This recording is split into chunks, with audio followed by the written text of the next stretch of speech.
Hello everyone. Now start chapter number 3 metal and non-metal of NCERT. तो आपका lesson number 2 complete हो गया है, लेसन 1 कंप्लीट हो गया है। आपने तमाम केमिकल रिएक्शंस को अब आपने देखा है वहाँ पर, और अब हम इस लेसन में जो प्रोसीड करेंगे अप्रॉक्स वैसी केमिकल रिएक्शंस होंगी। तो अब स्टार्ट तो कर रहा है चैप्टर नंबर 3। चैप्टर नंबर 3 को स्टार्ट करने से पहले आपको बता दें कि इसके अंदर में कुछ प्रॉपर्टीज हैं। जैसे सपोज दैट हम लोग start metal and non metal start कर रहे हैं, मेटल नॉन मेटल। इसमें हमें पढ़ना क्या है, सबसे पहले ये समझ लेते हैं कि पढ़ना क्या क्या है। तो सबसे पहले हमें पढ़ना होता है, इसमें जो पढ़ेंगे वो है physical property of metal and non metals. एक तो ये हो गया आपका। दूसरा हमें पढ़ना है chemical properties of metals and non metals. हमें ये पढ़ना है। इसके बाद में जो मोस्ट इंपॉर्टेंट पॉइंट है, most important point at the point of view of the chemistry, वो है हमारा केमिकल बॉन्डिंग। अब यहाँ कुछ एक चीज आप और समझा दे रहे हैं। केमिकल बॉन्डिंग हमारे सिलेबस में दो हैं, यानी कि एक है आयनिक बॉन्ड और एक है कोवैलेंट बॉन्ड। एबीसीडी करके लिख दे रहे हैं, केबी कोवैलेंट बॉन्ड। आयनिक बॉन्ड तो हमारा चैप्टर नंबर 3 में है, लेकिन ये हमारा चैप्टर नंबर 4 में है। बट चैप्टर नंबर 4 में ये है तो, लेकिन हम पढ़ाएंगे चैप्टर नंबर 3 में, साथ ही में इनको भी कंप्लीट करेंगे। फिर चैप्टर नंबर 4 में हम मूव करेंगे तो ये पूरा पार्ट स्किप कर देंगे। 2 चैप्टर है वहाँ पर, 2 पेजेस का है ये पूरा पार्ट, वो पूरा स्किप हो जाएगा वहाँ पर। तो हम लोग चैप्टर जो कोवैलेंट बॉन्ड है वो हम लोग इसी लेसन में कवर कर लेंगे। इसके बाद में आता है एक्सट्रैक्शन ऑफ मेटल। ये बहुत इंपॉर्टेंट है एग्जाम पॉइंट ऑफ व्यू से। क्या है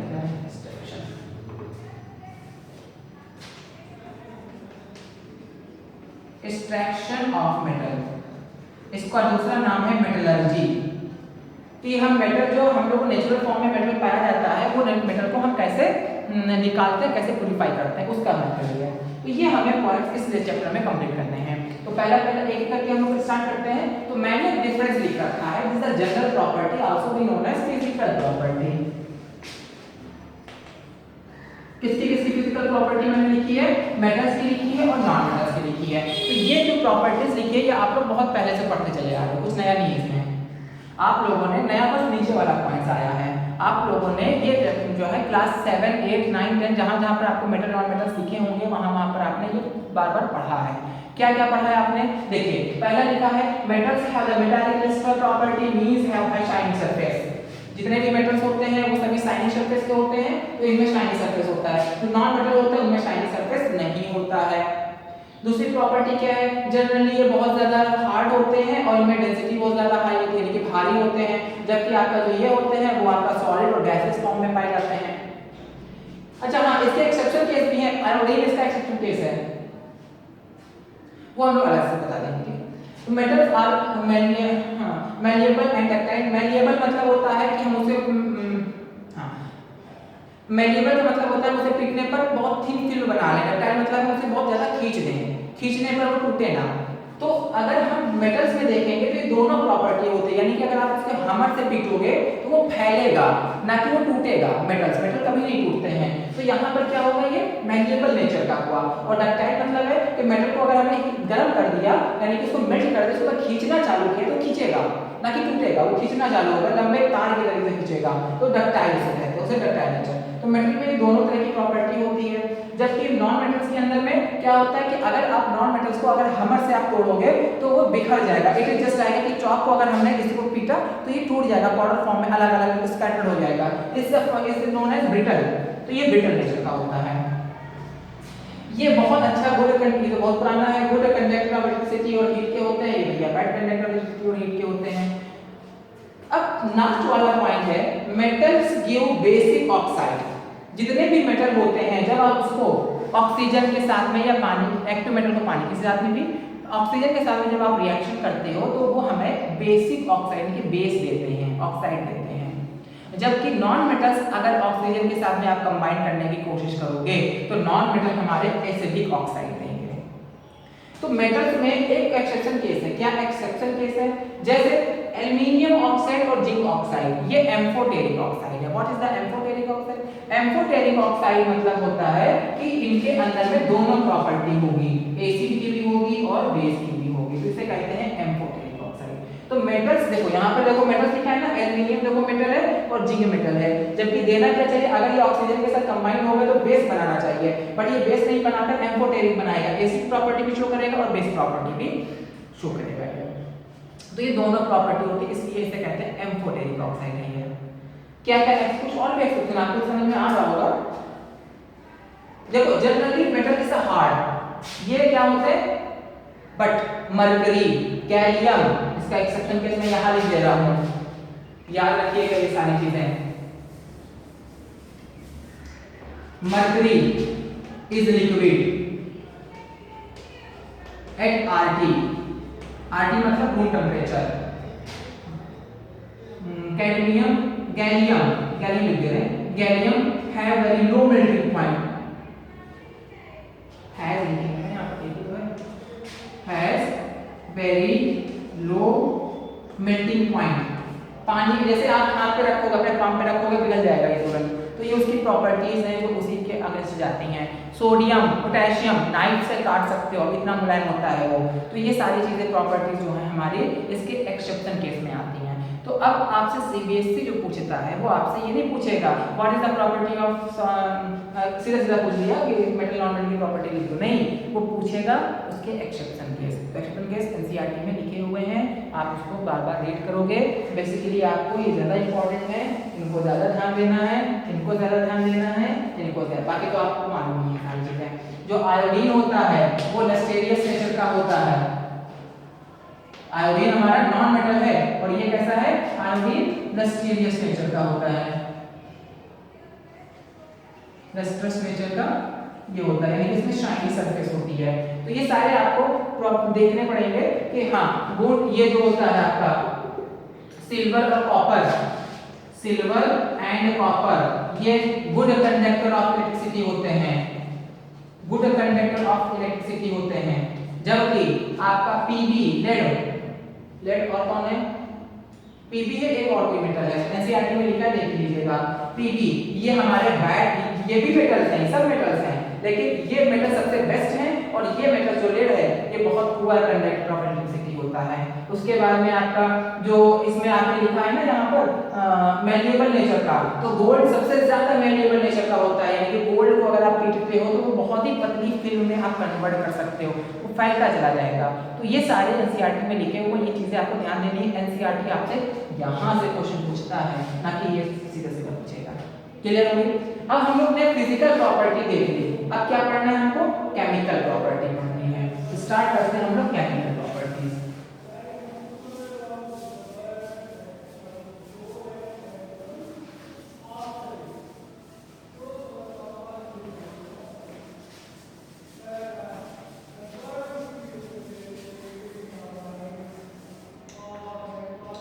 क्या होती है केमिकल प्रॉपर्टीज? ध्यान से देखिएगा आप लोग। केमिकल प्रॉपर्टीज, सबसे पहला पॉइंट नंबर 1, अगर हम मेटल को, मेटल रिएक्ट्स विद ऑक्सीजन, अगर हम मेटल को ऑक्सीजन के साथ में रिएक्शन करा दें, अगर हम मेटल को ऑक्सीजन, तो कोई मेटल ले लो, कॉपर ले लो, एल्युमिनियम ले लो, इनकी ऑक्सीजन के साथ में आप रिएक्शन करा दो। ऑक्सीजन मतलब बर्निंग, यानी कि बर्न कर रहे हैं हम, यानी कि यहाँ पर भी हम बर्न कर रहे हैं, तो ये ऑक्साइड बना लेंगे। बेसिक ऑक्साइड होगा, कॉपर ऑक्साइड बन जाएगा और एल्युमिनियम ऑक्साइड बन जाएगा, Al2O3। रिएक्शन को आप बैलेंस कर लो, बैलेंस हो जाएगी यहाँ से ऐसे कराने पर। यहाँ पर इसको 2 एल्युमिनियम कर लो और यहाँ पर आप 2 करोगे, 3 दूनी 6, यहाँ 3 कर दो, यहाँ पर आप 4 कर दो, तो देखिए आपकी रिएक्शन बैलेंस हो गई। और प्रॉपर्टी नंबर 2, अगर हम, अब मेटल ऑक्साइड बन गया ना, ये आपका देखो बन गया, हमें मेटल से ऑक्सीजन बनाना, मेटल ऑक्साइड हमने बना लिया। अब मेटल ऑक्साइड, ऐसे तमाम रिएक्शन आप मेटल कोई भी आप ले सकते हो, सब में ऑक्सीजन में रिएक्शन करोगे मेटल ऑक्साइड बनेगा। अब ये जो ऑक्साइड हैं इनकी रिएक्शन आप देखो, तो मेटल ऑक्साइड, बात तो वही हुई ना, मेटल क्या होता है, मेटल ऑक्साइड रिएक्ट विद, एक मिनट,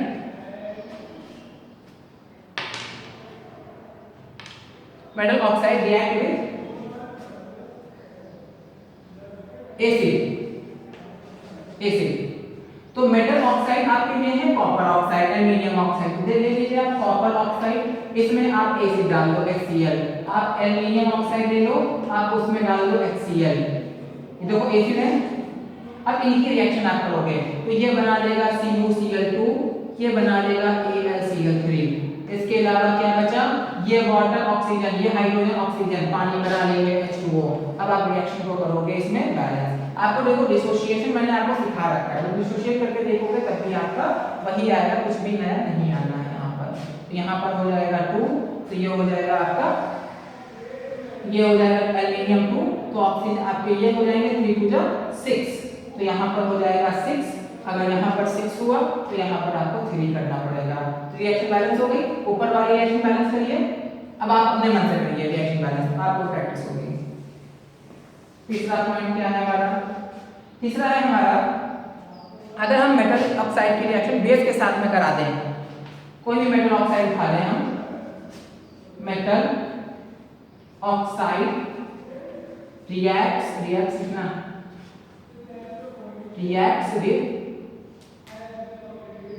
विद बेस, तो मेटल ऑक्साइड उठा लो यहाँ से, ये मेटल ऑक्साइड है हमारे, तो हमने उठा लिया यहाँ से Al2O3 ले लेते हैं एक बार, Al2O3 प्लस का उनके साथ उनकी रिएक्शन करा दी हमने सोडियम हाइड्रोक्साइड के साथ में, NaOH के साथ में।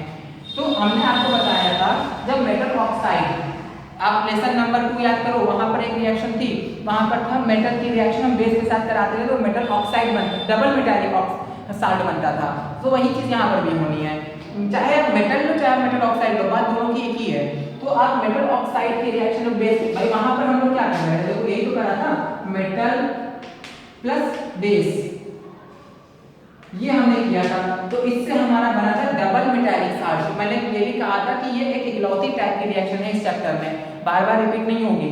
अब नेक्स्ट चैप्टर में एक बार और रिपीट होगी बस ये, लेकिन यहाँ कुछ अलग टाइप, ऑक्साइड लिया आपकी बार, मेटल की जगह पे ऑक्साइड ले लिया है। तो आपको ये याद रखना है यहाँ पर कि जब मेटल ऑक्साइड को बेस के साथ रिएक्शन करते हैं डबल मेटालिक साल्ट बनता है, और उसका फॉर्मूला होता है NaAlO2 प्लस इसके साथ में बनता है H2O, Na2AlO2।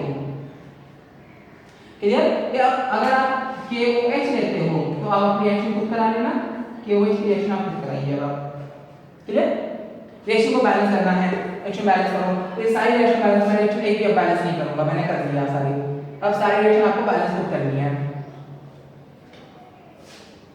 NaAlO2 होगा ना यहाँ पर, ये NaAlO2, यहाँ पर क्या हो जाएगा KAlO2, इसका फॉर्मूला जब बना हुआ प्लस H2O, है ना। तो ये हो गई तीसरी। और कौन कौन सी, अभी और भी है प्रॉपर्टीज। अगर हम मेटल ऑक्साइड की रिएक्शन वाटर के साथ ऊपर कर लिख रहे हैं, देख लो एक बार, अब आपको वीडियो को पॉज करके देख लिया करो। हाँ, चौथी प्रॉपर्टी का जन्म लिखिए। अगर हम मेटल ऑक्साइड की रिएक्शन वाटर के साथ में करा दें, मेटल ऑक्साइड रिएक्ट्स विद पानी, अगर पानी के साथ में करा दें तो क्या होगा हमारा, मेटल ऑक्साइड हमने कौन सा ले लिया, ये दो ले लो, लाइक कोई भी आप इसमें से उठा लो, अलग लेना तो अलग भी ले सकते हो, अगर इसमें से लेना इसमें से लो, अलग लेना तो अलग ले लो। तो हम अलग ले लेते हैं अपनी बार, कोई मेटल ऑक्साइड होता है, हाँ Na2O ले लो, K2O ले लो, इसकी रिएक्शन पानी के साथ अगर आप कराओगे तो ये बना लेगा NaOH और ये बना लेगा KOH। रिएक्शन को आपको बैलेंस करनी है, आप खुद करोगे रिएक्शन। चलो हम यहाँ कर दे रहे हैं, 2 ये हो गया हमारा, वाटर भी 2 हो गया, ऑक्सीजन सब बैलेंस हो गया। देखिए तो हमारी ये रिएक्शन होती है सोडियम ऑक्साइड। तो मेटल ऑक्साइड की रिएक्शन अगर वे पानी के साथ कराते हैं तो ये हमारा बनता है। क्लियर होगी बात अभी आपकी? अब तो ये तो सारी बात हो गई मेटल ऑक्साइड के साथ में। अब अगर हम सिर्फ मेटल लें तो ये तो मेटल ऑक्साइड अलग हो गया और मेटल अलग है। अब मेटल ऑक्साइड की सारी रिएक्शन हमने देख ली। सबसे पहले हमने क्या देखा, मेटल को हमने ऑक्सीजन के साथ में रिएक्शन कराया, मेटल ऑक्साइड बना लिया। अब फिर मेटल ऑक्साइड को बनाने के बाद में उसको डिफरेंट चीज़ों के साथ रिएक्शन करके देखा। सबसे पहले एसिड के साथ किया, फिर बेस के साथ किया, हाँ फिर बेस के साथ किया और फिर हमने पानी के साथ किया। तीनों के साथ करके देख लिया। अब हम क्या करेंगे, सिर्फ मेटल लेंगे और मेटल की भी एक बार करके देख ले क्या आता है, दोनों में क्या डिफरेंस आता है। तो पांचवा पॉइंट हमारा क्या हो जाएगा,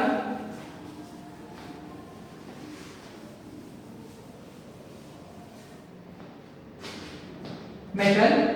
अब की बार हम मेटल ले रहे हैं, मेटल्स रिएक्ट विद वाटर। अच्छा, अब जब आप वाटर इस तरह की कंडीशन आप देखो यहाँ पर, मेटल जब पानी के साथ रिएक्शन करेगा तो वो तीन कंडीशन क्रिएट करेगा।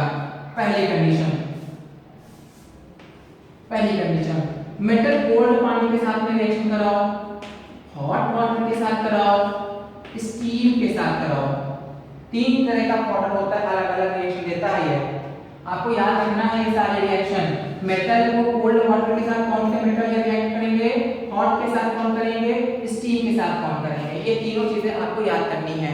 तो जितने आपको जो एक्टिव मेटल हैं, लाइक सोडियम हो गया, लाइक पोटेशियम हो गया, लाइक कैल्शियम हो गया, इसको जब आप पानी के साथ में रिएक्शन करोगे तो ये सीधा आपको हाइड्रोक्साइड फॉर्मेशन देगा। कब? लेकिन 2 पानी के मॉलिक्यूल्स आपको लेने पड़ेंगे। तो यहाँ पर आपका यहाँ पर बना लेगा 2NaOH, नीचे वाली रिएक्शन बैलेंस करनी पड़ेगी, 2NaOH 2KOH और नीचे वाला CaOH का होल ट्वाइस। अब रिएक्शन को आप बैलेंस करोगे तो रिएक्शन आप जैसे ही बैलेंस करोगे यहाँ पर हो जाएगा आपका 2 कैल्शियम हमारा 2 हुआ, तो ये 2 हुआ, तो ये सारे हमारे कितने हो गए, ऑक्सीजन। देखो यहाँ पर अंदर अगर ब्रैकेट, देखो ये ऐसे लिखा हुआ है, इट मींस दैट अगर ये ब्रैकेट हटा तो ब्रैकेट हटने का मतलब है 2 यहाँ लगा हुआ, 2 यहाँ लगा हुआ है। अब आगे 2 लगा है, इसका मतलब ये 4 हो गया ना आपका, यहाँ पर कितना हो गया, 4 हो गया। तो इस रिएक्शन को आप बैलेंस करोगे तो रिएक्शन बैलेंस करने के लिए आपको क्या करना पड़ेगा, यहाँ 2 बढ़ा दो तो आपका रिएक्शन हो जाएगी बैलेंस। ठीक, इसको डाल दो, ठीक है।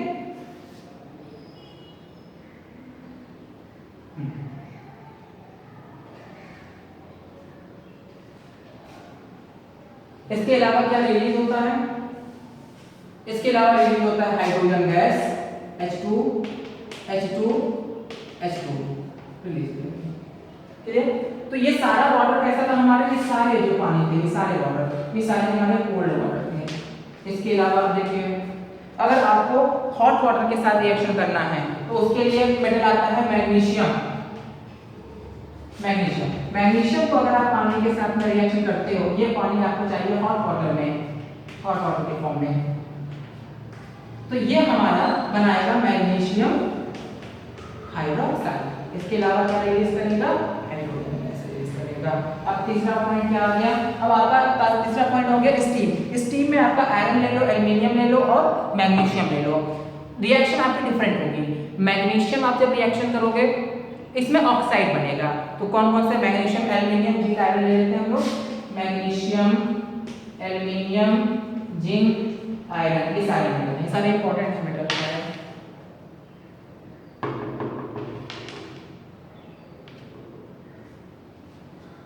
अगर मैग्नीशियम के साथ आप रिएक्शन कर रहे हो पानी H2O, यहाँ पर भी H2O, यहाँ पर भी रिएक्शन को बैलेंस करेंगे बाद में आप लोग, बार-बार कह रहे बिना रिएक्शन बैलेंस करे रिएक्शन सारी गलत नहीं हुई। और अगर नोट्स बना रहे हो उसमें रिएक्शन बैलेंस करके लिखो। तो देखिए ये जितना भी वाटर यहाँ पर ये सारा स्टीम फॉर्म में है, मैं लिख दे रहा हूँ, यहाँ पर लिख दे रहा हूँ, यहाँ लिख दे रहा हूँ मैं, यहाँ पर स्टीम, ये आपका हॉट और ये आपका कोल्ड।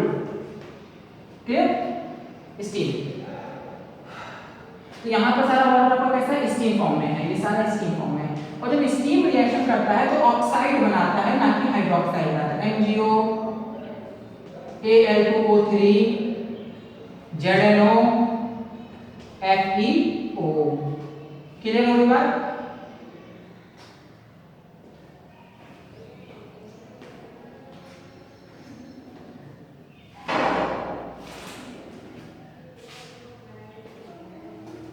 आई थिंक क्लियर हो गई है आपकी बात। इसके अलावा क्या रिलीज होगा यहाँ पर, सब में हाइड्रोजन गैस रिलीज हो जाएगी।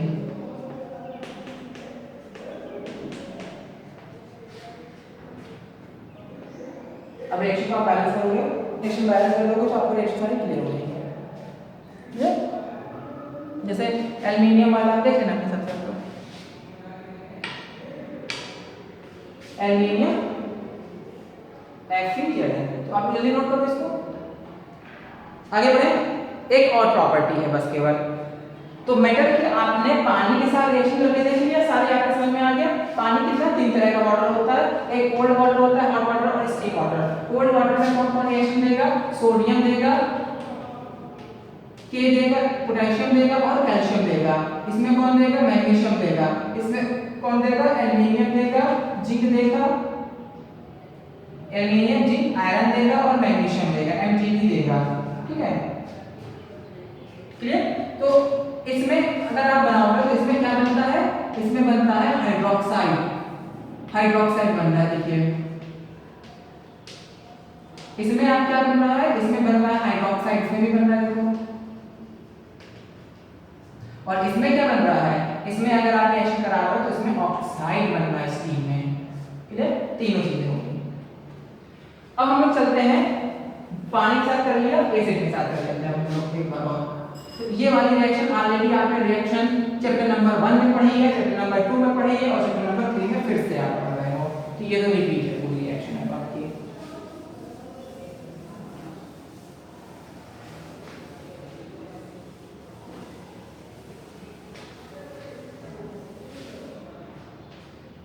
हाँ, मेटल रिएक्ट विद एसिड। तो याद रहे, जब भी कभी भी मेटल को एसिड के साथ रिएक्शन करते हो तो साल्ट बनता है और हाइड्रोजन गैस रिलीज होती है, डिस्प्लेसमेंट रिएक्शन है।